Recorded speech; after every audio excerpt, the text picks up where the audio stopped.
Hello and welcome to episode 109 of the Nerds at Large Gaming Podcast. I'm one of your hosts, Darby Hallman. And I am Jeff Mayo. And Jeff, it's the post-Game Awards episode. Yep. And our boy did it. Joseph Fares, It Takes Two. Feels freaking good, man. Yep. It's a joyous day. A joyous day here. Yep. Joyous day in America. Yeah. Yes, everywhere. I mean, I don't care who you are, what you believe in, anything like that. You can't look at Joseph Fares being pumped out of his mind for winning the Game of the Year and not be. If that doesn't make you happy, you don't have a soul. Yeah, that's it's as simple as that. If you didn't know, It Takes Two won the Game of the Year, the Game Awards, and you can go watch our Game of the Year Game Awards reactions over at our YouTube channel or twitch.tv/nerdsatlarge gaming. And we had a very good time with Jacob and Alex joining us. It was swell, I will say. I had a very, very, very grand old time. Indeed. So look forward to our betting special awards show results or whatever coming up in the next few weeks to see who won our degenerate shenanigans. I'm very excited to see the results of that. Yep. Jeff knows. I know. But Jeff, what are we doing today? Well, Dory, it's a podcast. We're gonna do our normal things. We're gonna talk about a little bit of games we played, not like a crazy amount.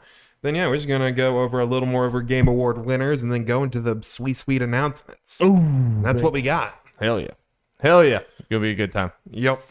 All right, let's start off, Darby. I have completed a Game Award winner. Not the GOTY winner. Well, I did, but that was months ago. I completed the GOTY winner. Yeah. That's saying something this year. Yep. Did not complete many games this year. But I completed Best Narrative winner, Guardians of the Galaxy. Surprised. I was surprised on that one. Yeah. We'll get into that later. But I finished it, and at least as far as that goes, makes sense. As far as it during that, the narrative is very good in this game. The characters and writing are excellent. I think it's definitely the voice actors got snubbed. Should at least be someone in that. I've the heard nominee. that a few times. Yeah. Voice acting is excellent, though it might be a case of they're all so good. There's not necessarily a standout kind of thing. But overall, this game was a very pleasant surprise since that announcement. Well, like I said before, I was a little more positive on it than the vast majority of people. Still surprised me how good this game was and came together even after hearing people kind of talk about it. Because I didn't get listened to too much because I just heard, it's good, and didn't want to get spoiled, especially since it was characters and writing and stuff. People were right, yeah. It seemed like every time I heard you talk about it, you were getting like more and more enthusiastic about like how good the game was. Yeah. Yeah, so the story definitely has I really like the pacing for it overall, as far as the story pacing, because I was wondering like when the story started and what it was setting, like, okay, how's this going? Because I knew roughly how long hour-wise the game would be. Okay, like how are they gonna do this and keep it good for the interesting for that time and that whole time, and they did it. I guess if there were any pacing problems, some heavy combat chapters might have been a little long. Maybe just cut a little combat here and there on there, because I like the combat fine enough. It's fine combat, but nothing like completely mind blowing or anything. And I can see how some people found it got old by the end. Yeah, I can 100% promise you it'll get old by the end for me. Just looking at it, every time I've seen it, it was like this looks about skin deep. I mean, like you said, it doesn't look bad, but it certainly doesn't look like that was the focus of the game by any means. No, and something I was also impressed with, the choices in the game. There weren't like a lot of big choices. A lot of them are just kind of the basic kind of ones where you just pick a choice and the dialogue for that specific moment kind of changes. Like when you're walking around with the squad, you'll kind of like pick a side because two people are having an argument and all that kind of stuff, or you'll throw in your opinion. You can say nothing, but why in the world would you do that? You're just gonna ramble on with them. This game's all about gabbing. Everybody got the gift. Everyone got to be the gabbing. But again, I was surprised, especially looking at what some stuff afterwards. I mean, it's not like completely mind blowing, but choices kind of mattered more than I thought. Yeah. Because there was some stuff that happened. I made chapters before close to the end of the game that did impact something that happened close to the end of the game. Okay. And stuff like that, whether it be influencing a combat scenario or something like that, or how characters react. Okay. Cool. Little stuff like that.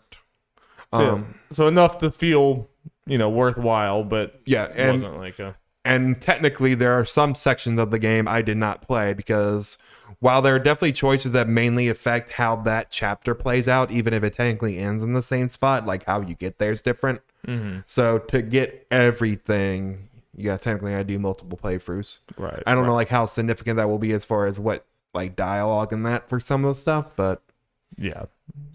Probably not something you would do unless you're just crazy hardcore into the game. Like if I feel like playing it years down the line, I can purposely be like, okay, let's do this differently. See how this goes.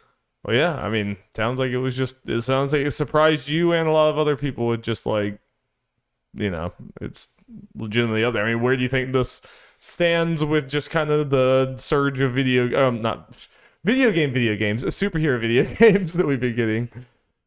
I think it ranks pretty highly as far as them, honestly. I mean, better than Avengers, from what I can tell. I'm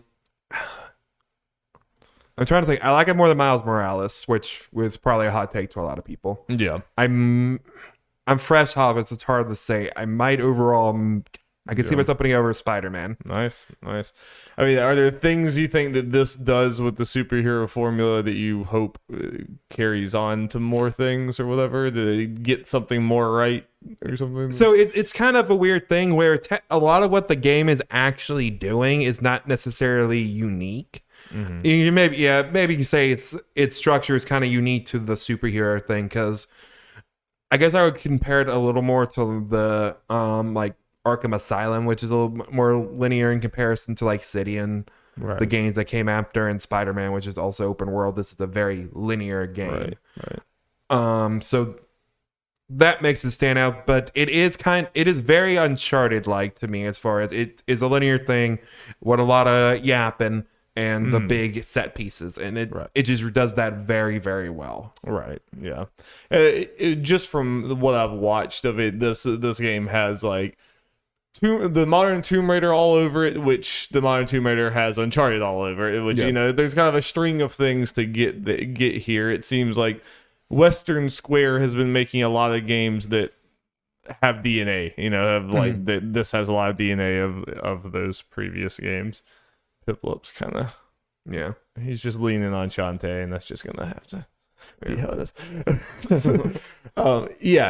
It feels like there's been an arc. I mean, even you can throw 7 Remake up in there. I mean, there's a lot of Shadow of the Tomb Raider, or not Tomb Raider in general, in 7 Remake. A lot of it for sure. Like in the way the environments work, the way that like just the going from mission to mission or whatever. There's a lot of just the kind of interactable but not interactable environments. I mean, when I walk around in 7 Remake, it feels a whole lot like walking around in Tomb Raider in those like areas or whatever. And Guardians of the Galaxy gives me like a lot of the same vibes. I mean, it's kind of like a Ubisoft thing where the games are like building off of each other, but a lot more interesting and less carbon copies. Yeah, I mean, obviously, this has a different tone and just obviously different environments compared to Tomb Raider and the like. Trying to think. Oh, I guess I will say like some negatives for it.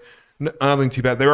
It does have a fair amount of glitches in there. Nothing like crazy that I've gone through, but just kind of little things there. I think I can't remember if it was on the podcast or I know I mentioned to you at some point where Drax and Gamora, after a battle, we got back on the ship. They still had their weapons drawn when they obviously weren't supposed to, so they were stabbing themselves with it, like when they had their arms crossed and the like, and they weren't actually holding it, like their hands were flat. It's one of my favorite video game glitches. Yeah, and there are like little dialogue things where they're talking and then the subtitles don't show up or saying like the wrong thing or just kind of off, and there were a couple times where I thought I might have been soft locked, where I was stuck but kind of I worked around for a second. I was out. Okay. And just kind of little stuff like that. Okay. Nothing like thing were like terrible, but a little annoying. Yeah, still mild annoyance. I have a question about like one of my complaints about the Tomb Raider game, just because this kind of Square thing, and I see that this has. I mean, a lot of games have this at this point, but it has like a crafting table and upgrades and things like that. One of my biggest complaints about Tomb Raider, and honestly a lot of games, Spider-Man was honestly the same way for me. I got about, in a lot of these games, I get about halfway through that skill tree, and then it's like I'm kind of just unlocking things to just unlock them. Like none of them are really speaking to me in any way, or they're just like minor upgrades on the thing you do. So it's like going to the crafting table just starts to feel like, okay, I guess I have points. I guess I'll spend them. So this is the way the crafting works. Well, they're kind of like two things that are like leveled up based, like you're kind of saying. There is an actual crafting table where you go up there and Rocket works on your shit. Right.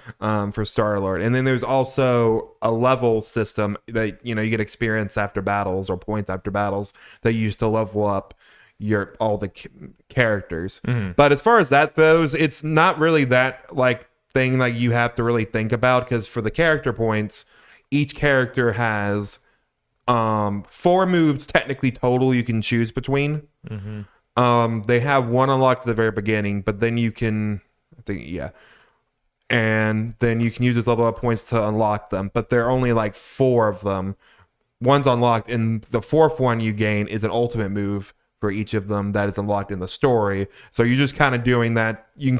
What I just did, I'm sure most people just kind of cycle through, get like their level 2s. Got to for all those in level 3. So it's not exactly a tree that you're making decisions on as much. No, and for the crafting table, honestly, it's nothing too crazy. Like there's no skill tree. I think there might have been a couple that unlocked at some point in the story, like 1 or 2. But it's just like a list of 15 upgrades that are there the whole game. And you can just kind of select them anytime which one you want. Okay. Well, I mean, so are you basically using the same moves the entire game? Technically, yes, but there's a little more to it than just what I described. But yeah, there's like the special moves that you can make the characters do. That you can just... the Final Fantasy VII way, where you can just kind of pause it and make them do something. Right. And Star-Lord technically has his versions of those moves as well. There is more. Star-Lord that also gains additional moves besides those. Right. So is there much strategy to like, I'm going to do this person here to set up these different things, or is it just kind of you're just spamming everyone's attacks into? It can get to pretty spammy, but they all technically do something different to where, I'm sure on harder difficulties, there's a lot more to it, but I just played on normal. Yeah. Where they definitely do different things. Like Gamora is just usually straight damage. She has her level 2 thing that you unlock is just her kind of moving very fast and just slashing at a bunch of people. So like when they're grouped up, you do that and you might be able to kill multiple people quickly. And Drax is pretty strong, but his main thing is staggering people. Like, so when you have a big guy, his move, and they're like stagger meter goes up a lot more. Freaking, it really is just Tales of Arise. He's what's the guy's name? Locke? No, what's his name? Is it Law? Yeah. Yeah. Anyway. Yeah. Groot keeps people in place. Rocket just kind of has big long range area effect damage type things. Cool. Yeah. Good game. Want to talk about more, but that gets into the spoiler territory. Yeah. That's the problem with these games that are just so story heavy. Very story heavy. When the big thing is very story heavy. Yeah, I think you should at least give it a shot. Yeah, I think if I play it with Jenny, that'll be fun. No, I think I'll have a good time. All right, the next thing is something from the Game Awards that was shadow dropped. It sure was. Matrix Awakened, Awakening. I don't know, it's Awakened. You got to hang out with Keanu again. 2 straight years of hanging out with Keanu in the game. It's going to be a December tradition to just hang out with Keanu. So you don't hang out with him too long, technically. Oh, sad. So, I'll just spoil whatever this thing has. The Matrix Awakening is just pretty much a Unreal Engine 5 tech demo. Right. It was the big announcement for the Game Awards. We'll get to that part later. But it is only on PS5 and the Xbox Series X, not on PC. Yeah. I guess they didn't want a data mine to hell and back. Fair. But it is a very impressive demo. Yep. There was a part in the beginning when Keanu was talking, and I was struggling, like, is this real? Is it this FMV? Yeah, is it FMV? Is this Unreal? But then at some point, something happened where it's like, okay, this is obviously Unreal Engine stuff. So I don't know if it was always the Unreal Engine or there was a switch at some point to where it did turn to Unreal. Oh, wow. But then it goes on, and the cinematics look very good, but do have strong Uncanny Valley vibes going on. Too good. It's and that's the kind of thing that'll get ironed out. That's the whole thing about this, where people will be very nitpicky about the little stuff that happens. Like, this is just a tech demo. Like, they're not even trying to make a game here. It's just and in some ways, this isn't necessarily completely for the players. It's also for developers. It's more for developers than yeah, it is but for it's us, also let's just be a nice way to be like, Yeah. hey, here's a little thing for players to get excited about as well. It's both, but it is Yeah. more developers. Yeah, it's a way to sell Unreal Engine 5, so you get excited when you see that logo and get developers to like, oh, we want that. For sure. So it starts with a little cinematic experience where you're in a car with Neo and Trinity. They make some little jokes of like, wait, we don't get to decide this or whatever? Who decided we're doing this? Trinity's like, the marketing team. I heard people talk about that. It gets meta. Yeah, it gets meta. And, things are going to get a little unreal. And all that kind of stuff. A character, I don't know. I don't know if she's actually a character in Matrix at all. Shows up, and that's who you play as. Mm-hmm. You're just in a car chase. You're shooting tires. It's very simple. It kind of auto locks. You just do very little moving the right stick, and you're shooting. You're just watching the cars blow up and all that kind of stuff. So in the cinematic stuff, you get done with that. It was only like 5 minutes long, if that. Then surprisingly, you get to walk around that giant ass city they make. Nice. It is big. Wow. Either walk around, so running. There's a fly button by pressing triangle. It's not that the character flies. You're just floating around with the camera. Just to let you look around. Yeah, pretty much. And you can jump into parked cars and also ride around in it, which I was surprised they let you. Yeah. I did not expect them to let us do all that. Yeah, that's a lot for a tight demo. Yeah, and you're just kind of looking around, and it's like, man, this is kind of simple stuff, but just how good it looks. They also have these weird modes where you go into like gamma and all that kind of shit that I don't understand. Just sharing everything to flashing colors and shapes. It's like, this is for the developers. Yeah, they're just for developers to geek out about. And they have these little points on the map where you go around, and it's just little plaques that give details about the city, like how big it is and all that kind of stuff, and how big the tallest building is. How interesting. Yeah, and if you go on top of one of the tall buildings that you think might be the tallest building, the plaque there, it's like, oh, this isn't the tallest building. That's pretty dang tall, huh? they're just like, that's pretty neat, isn't it? Yeah, and just kind of little stuff like you look into windows and it just looks like actual apartments. Not people in there, but they're just rooms that looking around, there's at least some variety there. And I mean, obviously it's a static environment, not doing a whole lot of it. This looks noticeably better than modern games that we have now. Like, and again, it's very it's very simple. It is a tech demo. There's some framiness and some stuff and weird little things like when you walk by a car, the person driving the car will look at you real quick, and then the neck will immediately snap forward. Again, this is the tech demo. So. That's because you're in the Matrix. They're like, true, and you can't run over people. But they do like the Matrixy staticky thing and be out of existence and all that. But there's something also that's just interesting that's like, oh yeah, that's something that doesn't really happen in games too much. Like when you look at the NPCs walking around, like it's a small thing, but their heights vary. That's just part of the thing they're talking about whatever they were calling meta people or person or whatever they call them. Right. It's like, oh yeah, this definitely shows. Like you just had it end at a curb, people waiting to walk the street, and you got a guy that's like a foot taller than the other people. Yeah, it's something you probably never would think about until you see it, and it definitely probably immerses you more, even though it's you never would have really. And like the city was pretty dense with people walking around, there's all the cars going around and that kind of stuff. And again, there was some framiness, but I think it ran rather well depending on how good it looks and all that. You can check this thing out. Yeah, I got it on my PS5. You can.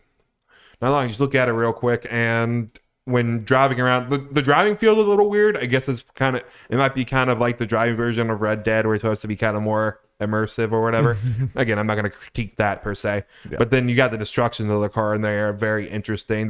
One of the plaques say, yeah, feel free to crash your car, get some speed up, and do it. No two crashes are going to be exactly the same. Okay. It has like some weird collision tech thing to kind of make it more, That's pretty cool. yeah, more special for the crash. And small thing, the car is not didn't like explode, but the cars just stopped working at some point. It's like, hey, this car is actually just too damaged to keep on running.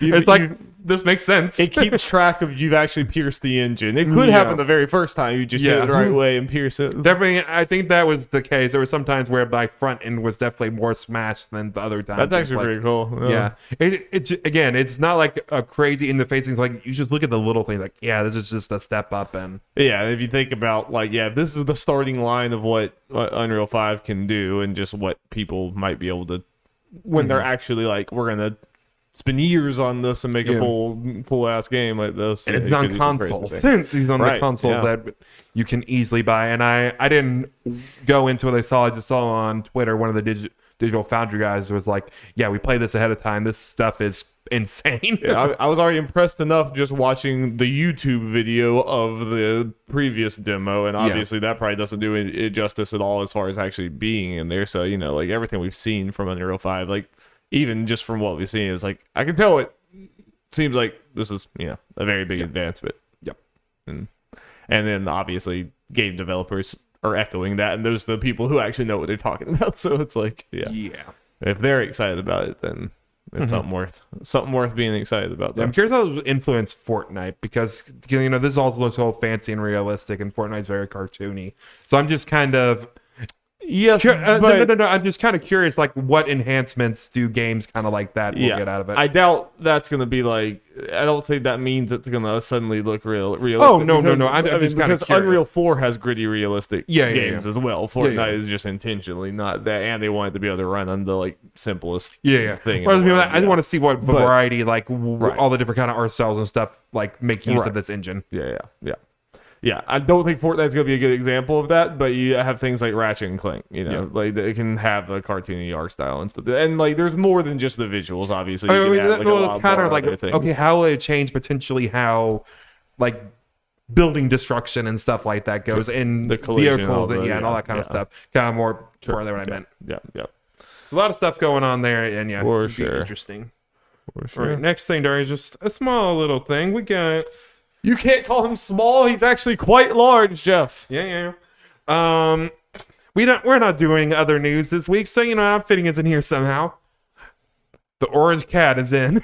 Nick All-Star Brawl has announced Garfield as his first DLC character. Free, mind you. Hell yeah! I'm just gonna in my head. He's voiced by fucking what's the Chris man? Pratt. No. Oh yeah, Chris Pratt as well. I was thinking of freaking Danny DeVito. No.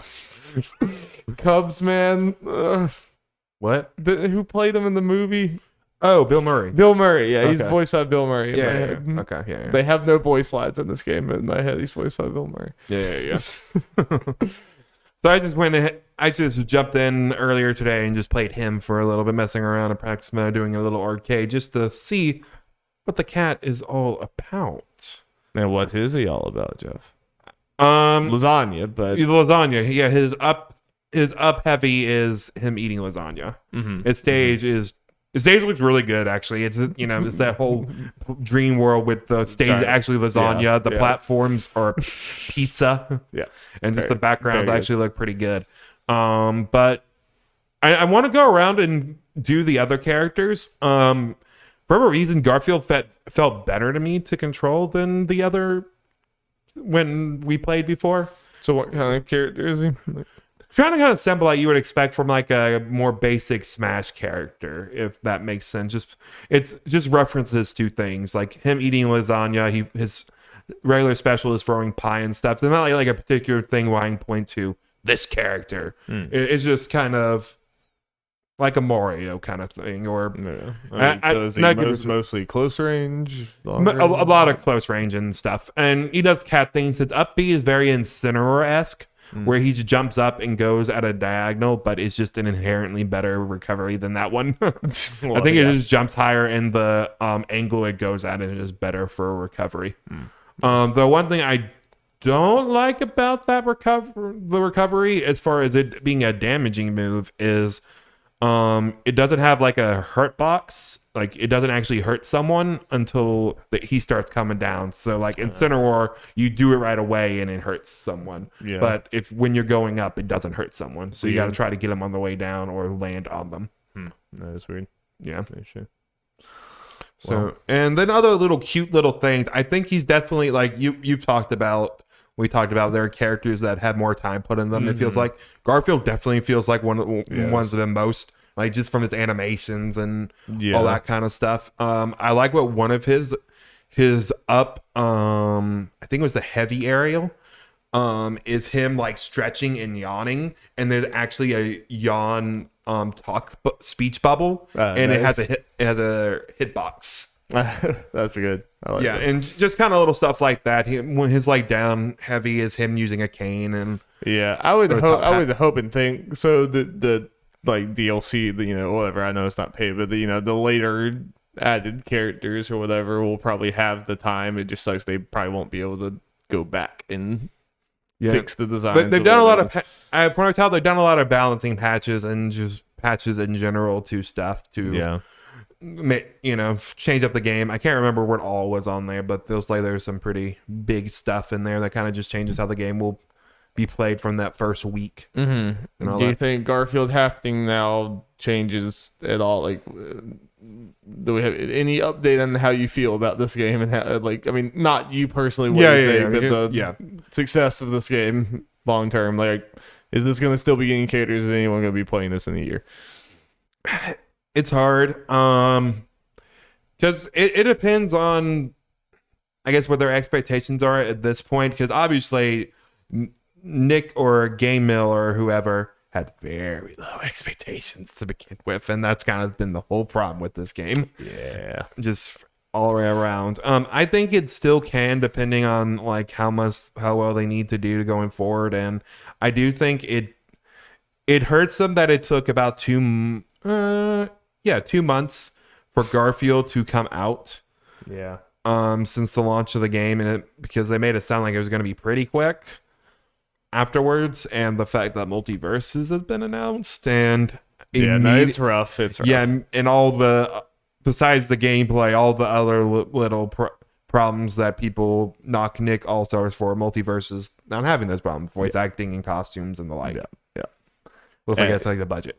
Yeah, it just kind of sucks for them. Just right from the jump, that even the things we don't know about or whatever, I just have more faith that Warner Brothers is going to get the funding and support to keep going with this, because they're in a huge company like WB. Yeah, and I just don't think this Nickelodeon team is going to, like, I think that Nickelodeon, like, whoever is like heading this and giving them funding and everything, probably fully expected to wash their hands of this by the end of the year, or shortly into next year, or at the very least, it's like, you can keep going on this shoestring budget. Good luck, I just don't think that's going to be Multiverses, unless Multiverses just completely crashes and burns out the game. As long as it has a bare minimum of initial interest, which it almost certainly will, being free to play. Darby, being free to play, it's already going to double. It got a Steam page on a screen. Bugs is wearing,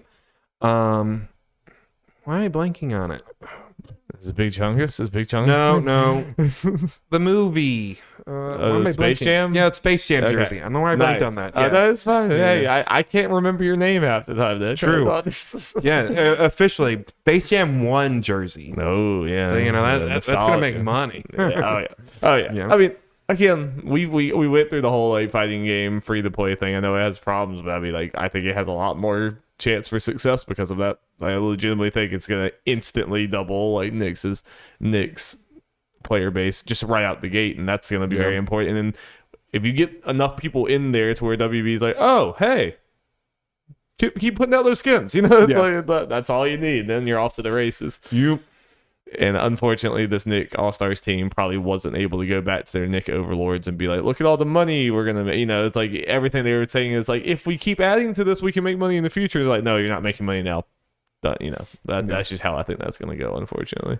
And yeah, like I mentioned, one of the developers for Nick All Stars I follow, that tracks based on what he's saying. Yeah. He sounds very frustrated just with the lack of support for it when they're looking out, when people's response stuff like, we could have a good response. Like, there was an avenue here. Yeah. There was, like, they have the backbone for it. yeah, and there was a moment there where there was that niche. It was like, hey, you could actually be this kind of different, more slightly more competitive melee-esque version of this type of game or whatever. And it still might be like, I think I could see like the competitive people still overall liking Nick All Stars more in multiverses, but it's like I just do kind of expect multiverses to be the one that stands out more, and unfortunately I don't know if the market's going to be big enough for like, at least I don't know. I just don't think they're going to be given enough leash, honestly. Yeah. I mean, I think they could both exist and both be successful, but just I think Nick is just not going to get the budget or the time for it, sadly. Nope. Yeah. But at least we did get Garfield in there, and hopefully we get some other. No, like I said, he feels really good as a moveset. Seems very cool. Nothing like too crazy with it, but he feels good. And I was able to get some little combos. Like his moves feel like they've kind of flowed together very well. So, yeah. Jeff out here with the combos. We need to play again with people soon. I'm down. Good shit. And speaking of multiverses, they have their test thing today, and I didn't get in. So screw that game. True. Horrible. I'll steal for you. He'll do it. Yep. Come on here. Multiverses Game of the Year 2022 already. Lock it in. Well, just real quick, I wonder, like, since it is coming out next year, what its potential chances are winning Fighting Game of the Year at the Game Award. Just because I don't. Well, okay, Yeah. King of Fighters, but that's very niche. Yeah, with the Game Awards audience is still nice. The best chance of it losing, that from what we know of, unless I'm forgetting something, is NetherRealm's game, which is another Warner Brothers game. Yeah.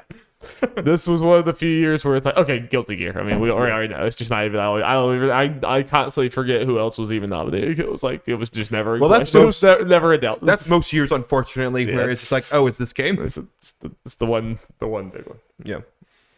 All right, Darby, time to get into that Game Award talk. Ooh, baby. Let's talk about the winners a little bit. Let's do it, Joe. Yeah, let's kind of go through it. There were some prizes. Surprises. Talk about general feelings. Feel like anything got snubbed. All that good shit. Why do you still want me to cast votes? It's over. No, stop the count. So yeah. Game of the Year. Darby, I'll just start there since we mentioned at the top of the show. It takes Give them 2-1. confetti there. Yep. Hell yeah. Yep, it's surprising a lot of people. I mean, we talked about it. We thought we had a chance, but leading up to it, once we were hearing stuff like, okay, I'm not completely feeling it, but we did mention during the show, it felt like just based on the other awards, like, okay, it takes two, Deathloop or Metroid, because they actually won stuff. They're winning the other ones, yeah. But this was a weird one though, because like it doesn't. It Takes Two was not even any in the same category as the Right, other ones. right. It's not in the same category, so we didn't get to see them head to head. And it was one of those. It's like, okay, like Metroid Dread, like winning action adventure, like it's in a stat category of like there's probably a lot of people voting for a lot of other things too, so that's really impressive and everything. It Takes Two, it was hard to say, like technically it won its genre category too. Its genre was family game, which is, I know, is weird as hell.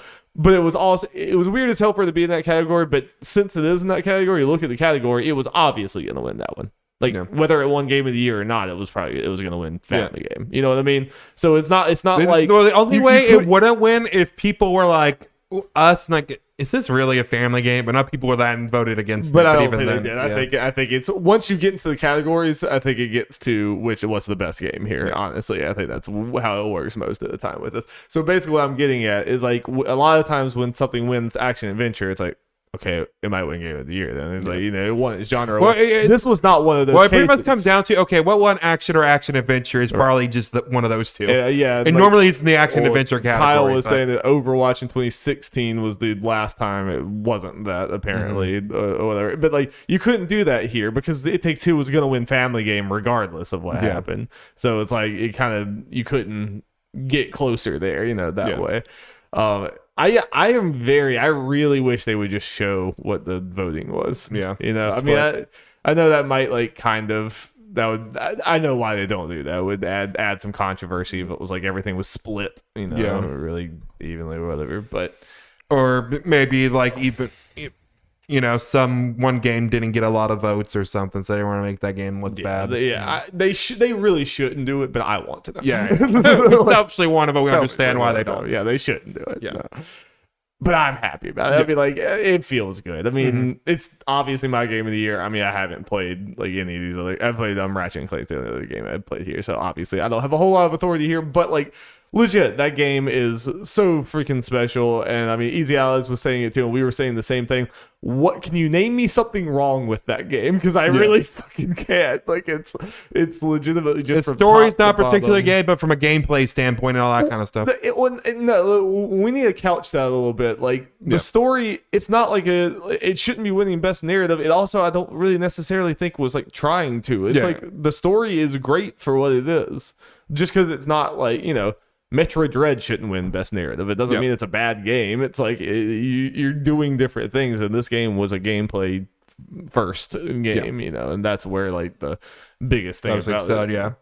And it just feels good because it's a 3D platform, and I'm actually a big fan of that. So seeing that a game from that genre win makes me feel good. And just the fact, I mean, compared to all these games, it does the thing that's the most different. I mean, I know I haven't played Deathloop, but it sounds like it is this kind of a mix on something. Like it's a remix. Some roguelite mixed with the Dishonored stealth thing and all these other But I mean, if they're out there, let me know, people.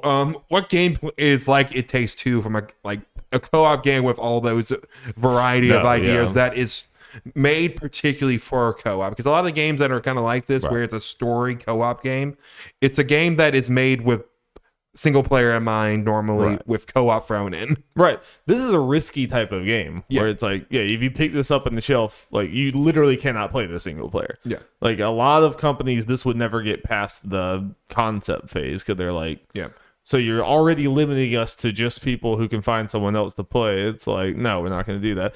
But like the fact that's why it's such a perfect game. It's the it's on this EA original thing where there's not this like beholden, like EA's not expecting this to blow up into a multi-million dollar seller thing. It's effectively an indie with a foot in the door kind of vibe here.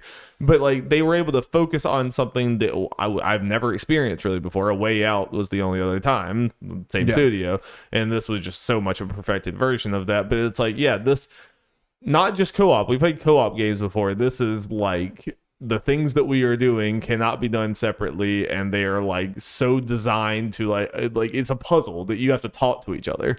Like in the game, it expects you to talk to each other, and the fact that communication between you and the partner goes right into the story. It's like it's just perfect, you know. Like that's why like I do take it a little bit. Like the story is good. The story is very good with that. Like it's just. And it gets almost meta. It's like you playing the game have to put yourself in the shoes of these two characters, and I don't know. Like the more I talk about the game, it's just a fucking good game. So I will say this as far as best game direction, I do think regardless of I guess I'll say I can maybe get to later me being bummed Psychonauts 2 not winning anything, but I feel like best game direction, even if it didn't win GOTY, It Takes Two probably should have won it, because the description they have here is awarded for outstanding creative vision, innovation, and game direction design. And it's like what we were saying. This had a vision that it just set out to do, and it just does it so well. And it's something this whole studio has like made a name for doing, is that kind of thing. And like this, I think Joseph Fares, like we made memes about him and everything, but he definitely seemed like the most auteur of all these, of where it's like.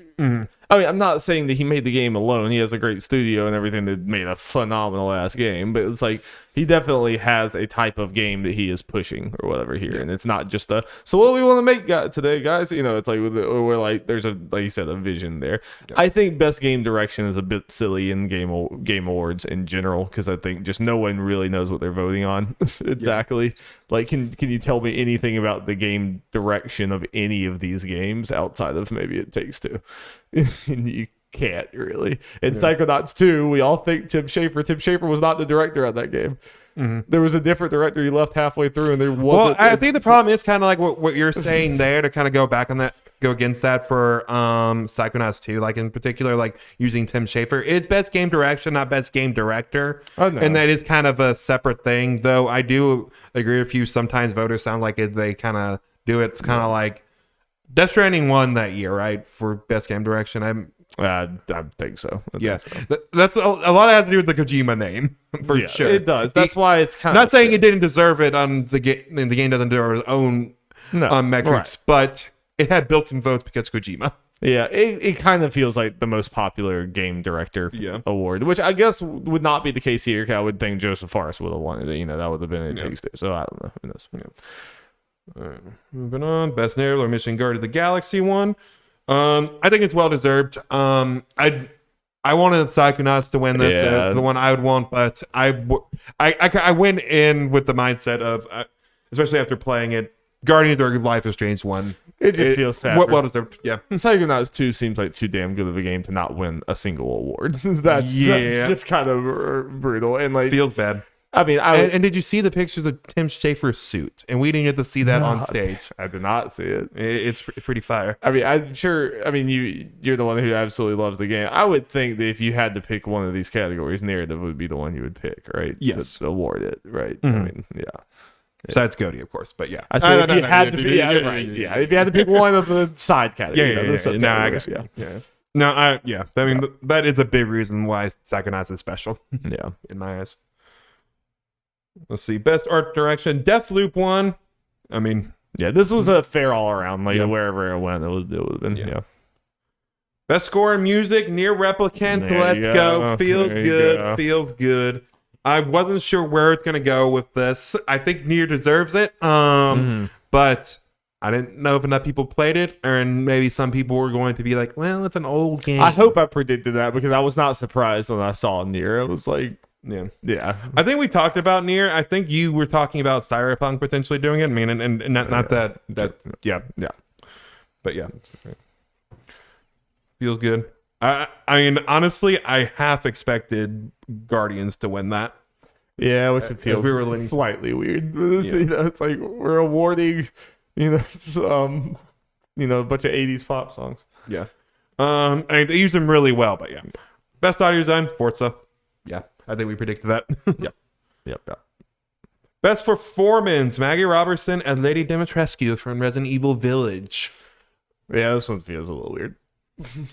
Yeah, I'm sure she's great and fine and all, but it's just kind of a smaller role. I think about it after it happened, I'm not as surprised for this reason. I feel like I'm happy she was nominated, but Erica Mori as Alex Chen feels like a feel good got nominated thing, but probably not going to win because I don't not many people played Life is Strange. Yeah, it just helps it that it's one of the bigger games that actually was a character focused game. Though I didn't mention, like, I think there was a decent chance a Guardians voice actor could have made it in, or maybe his problem was no one could decide on one.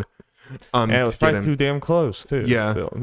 And do all that and Deathloop splitting. Deathloop splitting was the main one I was going to get that. I feel like maybe if it was one of them, they probably would have won. Because I feel like as far as voice acting goes, those are the two characters I'm hearing the most overall. Like, but anytime I've heard people talk about the Game Awards categories, I've never heard them say like, "Oh, it's obviously this between those two." Yeah. They've been like, either way. It's like, these two are fantastic, but so there probably was a lot of both being chosen. It was for a single game. Deathloop probably got the most votes, pretty fair amount. Games for Impact, Life is Strange won. I'm not too surprised of this. Again, I haven't played any game beside it, but I mean, it's still a popularity thing. Even though Life is Strange is the least popular game in all these other categories, it's probably the most popular in this. Like, these are all niche games, and this is probably the biggest niche. So, best ongoing, FF14. Unsurprising.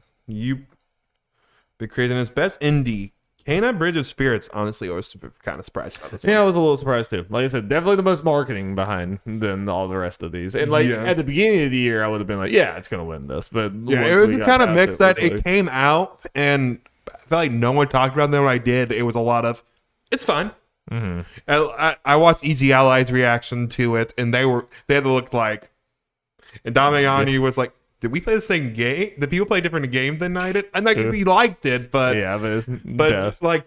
Well, like Death Sword Inscription, yeah, I both talked of about those. everywhere are actual GOTY contenders. Yeah. I'm a little surprised. I was expecting either one of those. Probably Death Store a little more than Yeah, because I feel like Inscription kind of is getting bigger a little later, like more recent thing in comparison. Yeah, for sure. Best mobile game, Genshin Impact, not really a surprise, honestly. Didn't even come out this year, but whatever. Yeah. Best community support, FS14. I still don't know exactly what this means in comparison to ongoing game, but whatever. Innovation and accessibility, Forza Horizon 5, again, was one of those categories. Just feel good all around. All around. Yeah. Though they did do the whole actually making a thing for sign language thing, which was interesting. Yeah, and they do a lot. Apparently, like, it is crazy how much they did, but all these games did really well with it. Best VR, AR, Resident Evil 4. Okay. Not very surprising. Again, a bunch of good games on this list, though. But unsurprising. Best action game, Returnal. Actually with the surprising. upset. I know, yeah. Because you think, like, I'm curious going back to look at it. I'm obviously not going to do that anytime soon. But looking back, like, with the GOTY nominees that are the only one in the category, how many of those times did the GOTY nominee not win? Yeah. You know? Yeah, it's weird for like, this is a genre award winner from one that, was not. Well, I mean, I guess only one other one in here is a game of the year nominee with Deathloop, but I'm just surprised it won over Deathloop. I mean, Deathloop was the only. Really surprised about. Deathloop was the only GOTY nominee, so I figured, it's a lock. Yeah. I wonder if Deathloop just got a lot less votes than we thought it was going to get. Because we all thought it was going to win Game of the Year. Yeah. It didn't, and it also didn't even win its genre award. I wonder if there are more people than we think that are like, yeah, it's good, but it's not Game of the Year. I don't know. Yeah. But then you don't explain, why is it nominated for Game of the Year and Returnal's not? It's like that is a very interesting question for sure. It's odd. Maybe more people just in between the voting for nominees and whatever. Some more play Returnal. There might have been a fair amount of people who voted for Deathloop for Game of the Year and Returnal for Best Action Game to split those two, but then there was enough other people who did It Takes Two. But like, I don't know. I'm gonna be honest. I know people do that, and some people talk about it. That's a weird thing on my mind. Like, if it's GOTY, it should win the best in its genre. Jeff, I'm not arguing that it's not a weird thing to do, but people vote weird. Yeah. Best Action Adventure, Metroid Dread. Also surprised about that. Yeah, number of surprising. I mean, it's not it's not like shocking, but that was I wasn't 100% sure who was going to win this one, just because again there are 4 GOTY nominated games. The only one I was like, okay, Guardians is probably not going to win for that reason. It's not nominated for GOTY. Actually, I'm looking at this. Actually, Metroid Dread is who I would have predicted here. So never mind.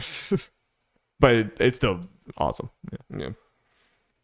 A lot of good games. Best role playing, Tales of Arise. Feels Win good for anime. Feels good for anime. Win for anime.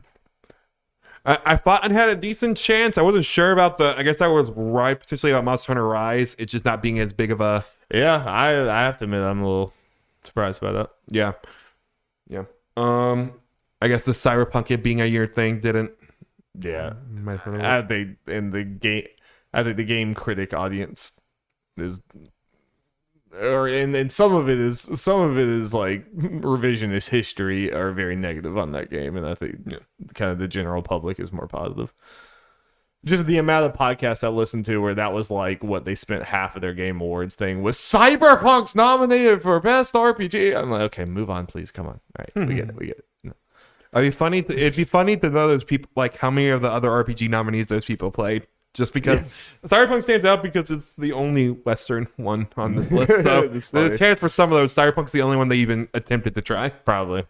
Yeah. But I guess enough people had a Tales of nerd on their staff. I am very curious, like in an alternate universe when Shin Megami Tensei came out a little bit earlier, like the chance of it winning. I still don't think it would have won. I mean, I think it makes it closer. I don't think it got a fair shot. Yeah. I do not think it got a fair shot at all. So it could have, but I still kind of don't think it will because I think it's just. I think that's fair. I think it's too niche. But. Best fighting game, Guilty Gear. Yeah. Best family, It Takes Two. Love the game to death. My favorite game maybe arguably 3D World of Battles of Fury, just in a general package. It Takes Two, Jeff. Come on, man. Dude, I love 3D World. I know.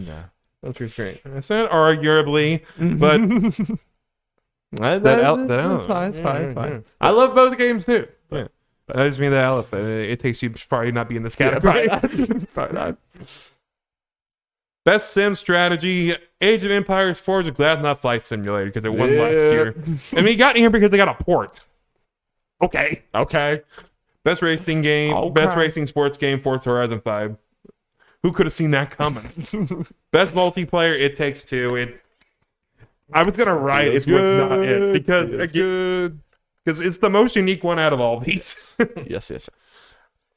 Content creator of the year is Dream, the guy who had a cheating scandal last year. I don't like voting for cheating. Well, hey, he already got his scandal before he got nominated. Trendy Gamer. Usually it's after. True. Best debut indie game. Not surprised Candle won if it won. Yeah, it won best both, indie. Yep. Most anticipated game, Elden Ring for 2 years in a row. 2 years in a row. What a dumb category.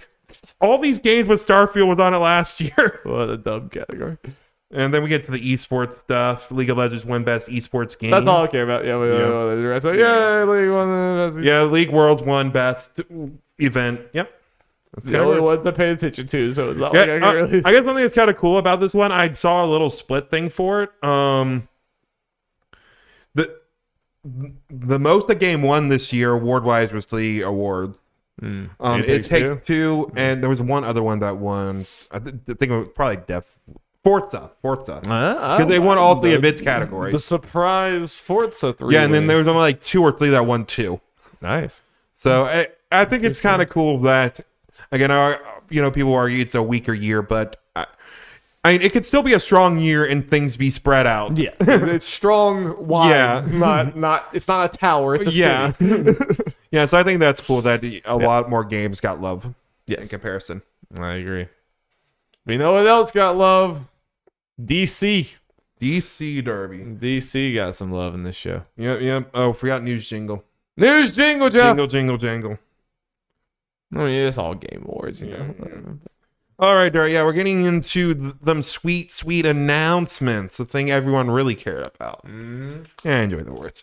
But yeah, I kind of got the big ones, and then we'll go through probably pretty quickly a list of other random announcements. I did cut out a good many of them because there were a lot of world premieres.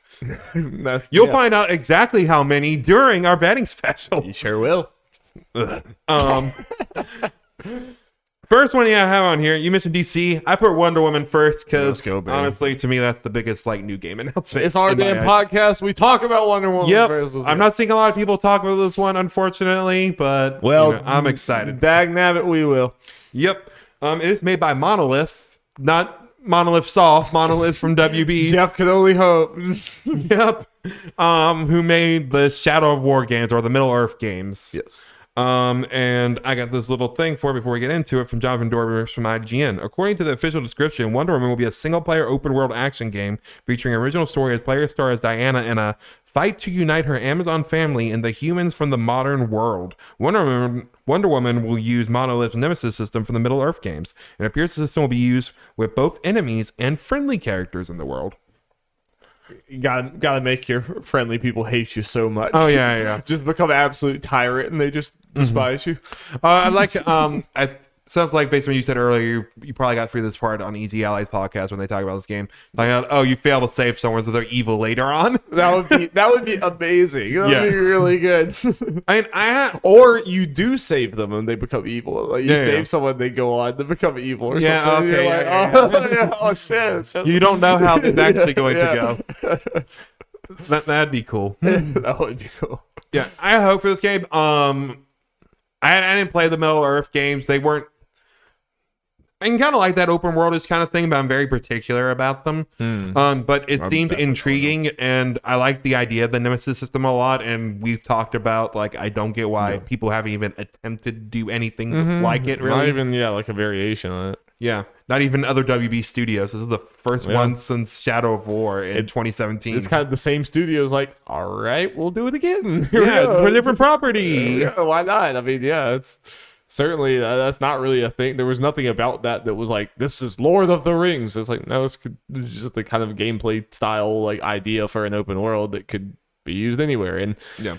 damn it, open world games need some fresh ideas. Yeah, and again, yes, because it's only Shadow of War. This idea is not exactly, it's kind of fresh. Yeah, it really People might is. play, oh, they're doing this again. It's like, it's only been used in 2 games. I know, yeah. I'm amazed that it's only been used in 2, but yeah, I'm very interested to see what the tweaks and stuff will be on it here. You know, like I'm wondering, yeah, how it'll be different, how they'll change it to fit Wonder Woman and this, and like you had brought up. Because I was thinking, like, I mean, I'm okay with them using it for really any property, but I was like, I don't know what would make Wonder Woman stand out more with the system than others. But then you brought up the fact that you probably have like a whole Amazon army and all these other Amazon people. army that'll be working on your And, side, like- which goes an ally thing. And since she's kind of bridging the 2 things, Diana in the past had connections to like the U.S. Army and that kind of stuff. It's So probably more of a global, like a big fight. You Yeah. know? It's not just Wonder Woman fighting individual people. You know, it's probably more of other a things, and scale. you know, whatever with her villains. I mentioned to you Cersei. She's known to turn people into animals. perfect. You know? So that you can use that. Yeah. So there are ways to do this. Yeah, then you know, use the new system that Wonder Woman makes sense for me compared to some other DC characters. Yeah. So I want to ask you this, Darby, as far as Wonder Woman, someone who is getting a game, because you and a lot of people are, you know, talked about the possibility of Superman getting a game and finding that boring just because you're not sure how that would work per se. How do you feel about Wonder Woman, who in a lot of iterations is similar to Superman in power? Yeah, I mean, it's more like, yeah, I don't know. Superman is partially just the character himself, and I'm not. There are very good iterations of Superman. I just feel like you got to do some legwork. You got to do some legwork to make Superman interesting. And I mean, Wonder Woman is somewhat similar, but like, I mean, and I think a Superman game could work too. I do think Wonder Woman, just from a story standpoint, has more interesting things that are going on. I really like Themyscira. I like the Amazon army. I kind of like her origin story of, you know, like I like. I like her coming from such a mystical thing into a more modern era or whatever. And whip combat could be very cool. Yeah. Like the I think the lasso and everything could be very interesting, because I can't think of too many games. Like, we wield swords and we punch a lot, but like, you know, she has the Superman strength, but she also has other gadgets and things going on, you know, whether it's, you know, the shield and the lasso and That's kind of which I think Wonder Woman's a good choice for them as far as transferring their skills from Middle Earth, because she does use a sword a lot. She uses the shield a lot, and she's known to sometimes use the shield like Captain America. Right. Not as much per se, but you can use that with the sword. I want to like block some bullets with the blade Yeah, of course. bracers and Yep. stuff too. You know, it's like, all that kind of stuff. destroy. Having fun over there, Derby? Yeah, I had a lot of fun. I'm more just I'm just glad story wise it's not Batman or Superman. I'm just God, the want amount of someone people else, you I've know? already Come on. seen be like, why aren't they doing Batman or Come something? on, guys. Yeah, like they can't, or why isn't this like they immediately confirming this is the Arkhamverse? Like, Can I, not like- everything needs to be connected. Is it a hot take? People are too hung up on Batman and Spider-Man. I love Batman and Spider-Man. Love them to death. Derby? But we can, come on. You know? Derby. You know me, huge DC fan. You remember my complaints about the Injustice roster. Yeah.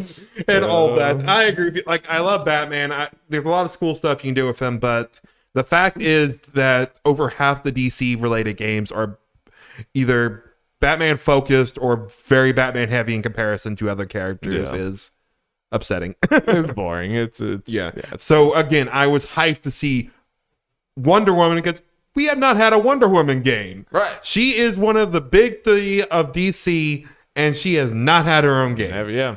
As long as games have been around, that's kind of bizarre. It's It's- bizarre there was never any even a freaking N64 era thing or something. And because it was kind of after we got all the movie things, we didn't even get a Wonder Woman movie game. Not even a shitty license one.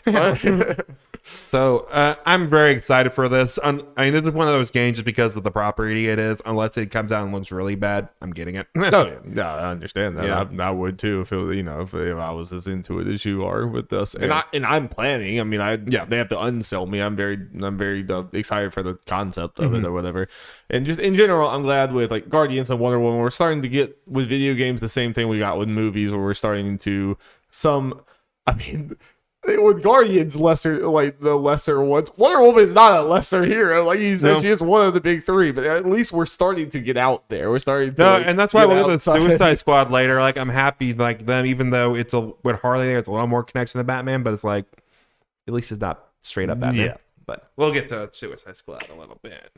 We'll keep with the new games right now, Darby.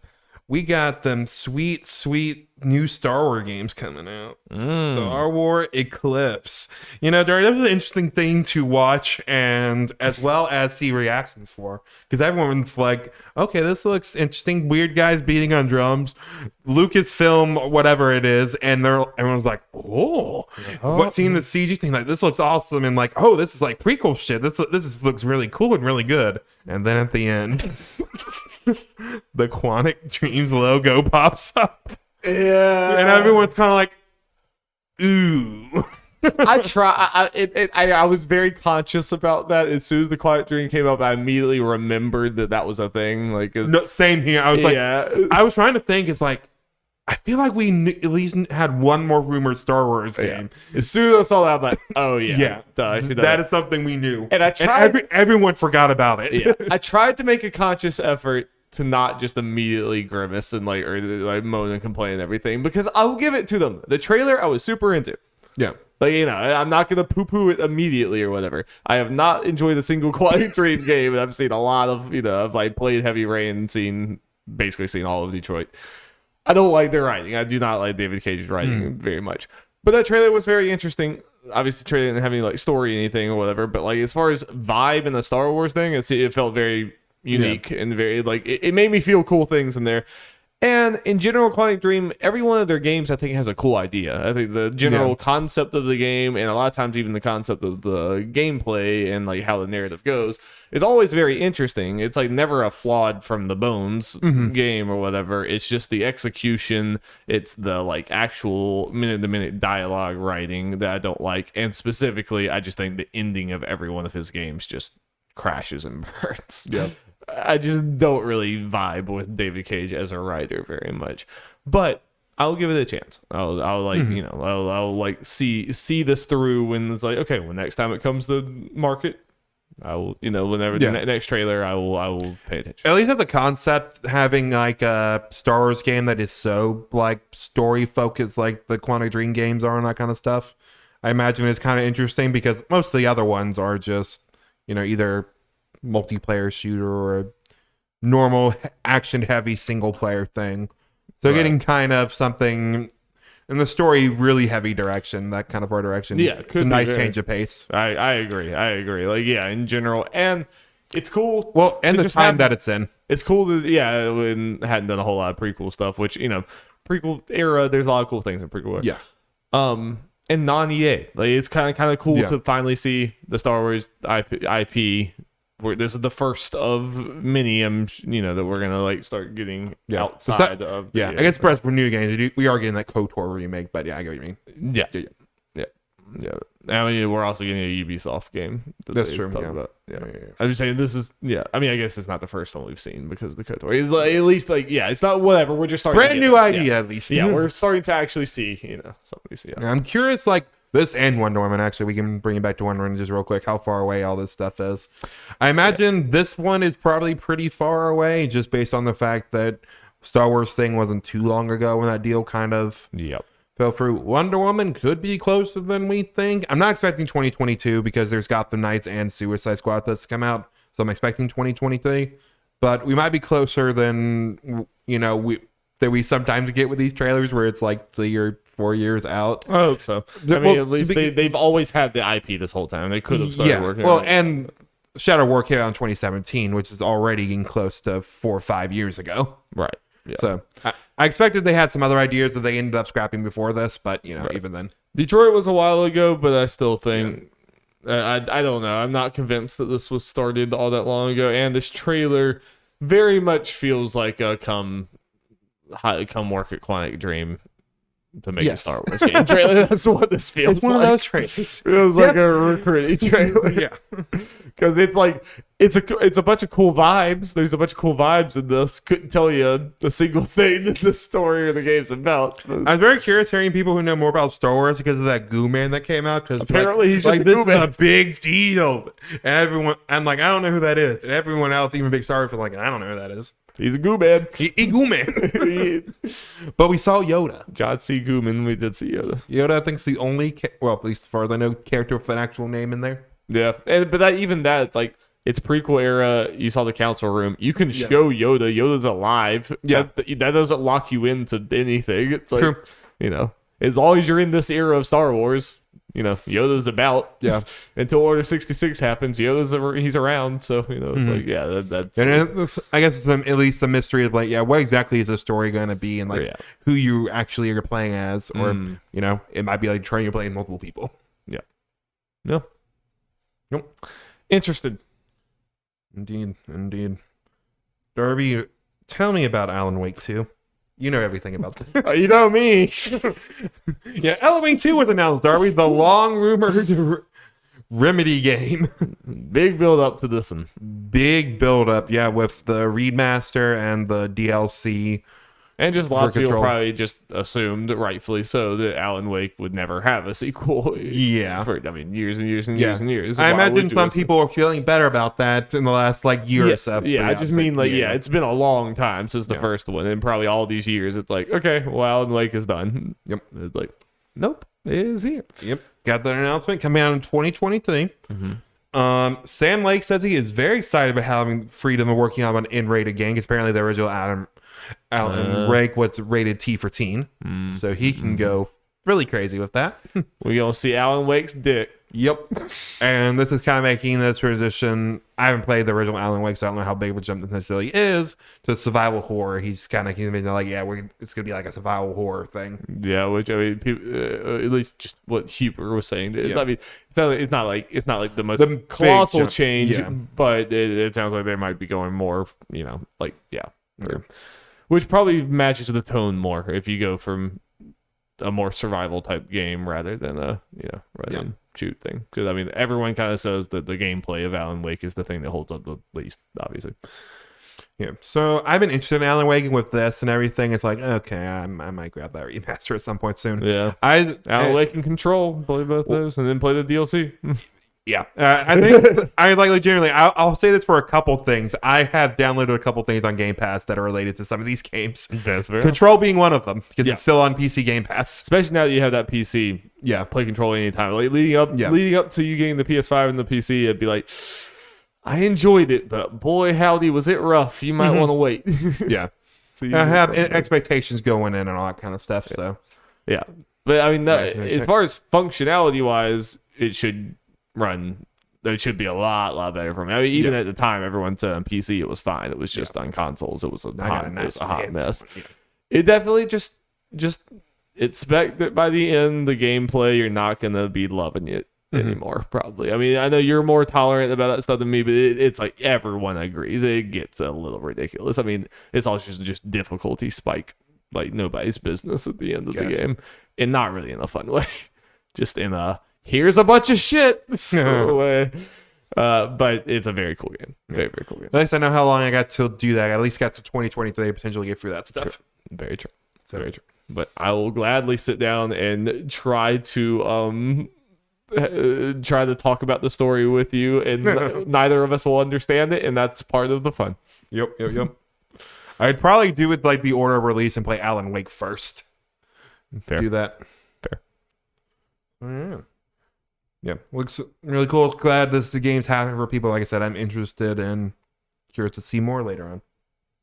Sure enough. All right, next thing. We're getting into some stuff we already knew about, Darby. Going into this thing. Stuff that's already been announced. First one being game that was announced 2 years ago at the Game Awards. Hellblade 2. Got that sweet gameplay reveal.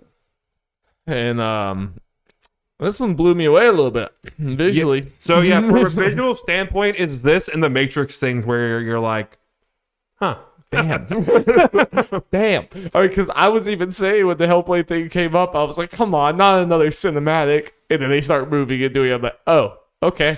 Well, last thing I would have thought they were too, but Jeff did say before, and it's like, this is gameplay. Yeah. It blew me away. It's just crazy, yeah. Yeah. I mean, and obviously, yeah, Hellblade is a very linear, straight path, very cinematic. Like it takes the reins away from you, and it very clearly was in that too. Yeah. But still, I mean, the fact that that's an engine that you're moving around in that at all, and it looked as good as it did is buck wild. And it's the type of thing that is the first Hellblade looked great. Even as an indie game, it looked great or whatever. But this is that Microsoft money going into this now. Where This is very interesting, and this is one of the games I mentioned, downloaded on Game Pass earlier today. Just went ahead and did that because I need to get around to that at some point. Yeah, I know I'll really like it. But yeah, especially knowing what the first game's kind of like you said, kind of linear, cinematic, with that Microsoft budget, like they'd be like, okay, this is our true vision of it. We can finally just do it. Right. Yeah, and I expect Hellblade 2 to be a pretty big jump up in just quality from Hellblade 1. Not that Hellblade was bad. Hellblade was very good, but it was like combat is one of those things. Like the game was at its worst when it was doing combat. It was at its best with puzzles, but it's like I expect just everything to feel better in 2 and everything, and just it's just such a unique game. I think what also will help the game is they probably, and I might be just remembering, I might completely be off on this. For the original game, since they are kind of a smaller studio, they probably felt more pressure to get it out. But with this, with the Microsoft money and everything, they probably feel less pressure to release it as soon as possible and just like let it cook. Yeah.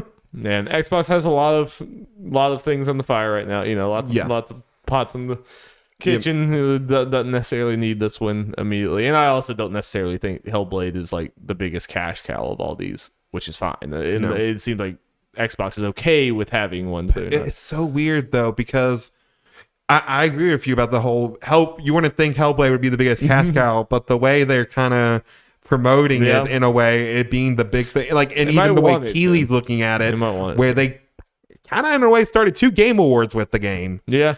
You'll see when you play Hellblade 1, it does not feel like a very mass appeal game to me, though. Like, oh no, I think believe you. General audience would be pretty bored in that game. I mean, it's a slow burn game, and it's very much. I mean, it's a puzzle game. It's by and large a puzzle game that has some combat to it. Yeah, no, it's great. I mean, it's fantastic, and it's one of the most unique games I've ever played with its story and the binaural audio and just everything about it. Like, but it is a very slow burn artsy game. So it's.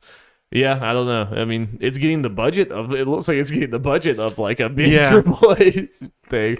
I just don't know if, Joe Schmo is going to be a huge into Hellblade, but yeah, I'm just very curious. Like how, I mean, we need to see more of it to may get a little read on it, but it's going to be fascinating seeing the reception of the Hellblade from it'll be a little hard because Game Pass is a thing, like sales and reception standpoint, because everything you said, obviously, from what I've seen, I agree with you, but just kind of interesting just the way they're kind of pushing this. Selfishly, yeah. The budget they're giving it. Selfishly, I hope it just gets the budget of a super AAA thing, but it keeps all of its weird vision. It's the weird, slow-paced, artsy vision, but just, Blade Runner 2049, this get a Star Wars budget, but make, a Sundance movie.